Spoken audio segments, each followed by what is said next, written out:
scheme has been very successful.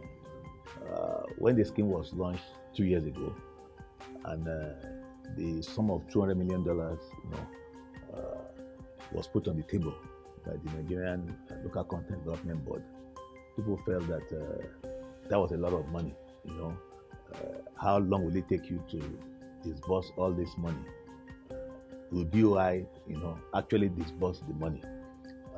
But in terms of how well we have done, we've had so many applications. Total value of the applications today is about $470 million US. In terms of approvals that we have gotten up to our board level at BOI, it's about $260 million.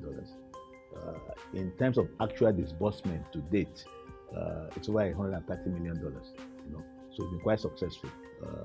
With what we have on ground now, we expect that before the middle of next month, we'll have developed about $170 million.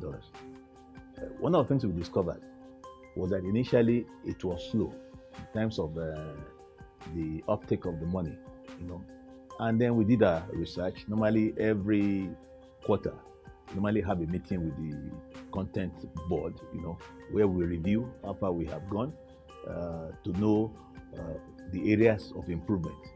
We found out that a few years back, the oil and gas industry was challenged, when the oil prices went very low. So most of the operatives, especially those ones owned by Nigerians, are owing their bankers a lot of money. So the thing was that most of the assets that they had, the properties that they had, their guarantees, already were with the banks.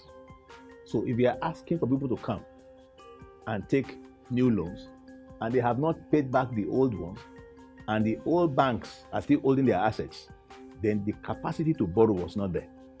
So we had to sit down with the board and agree that for those who are already owing, who had good businesses but fell into hard times, let us look at refinancing.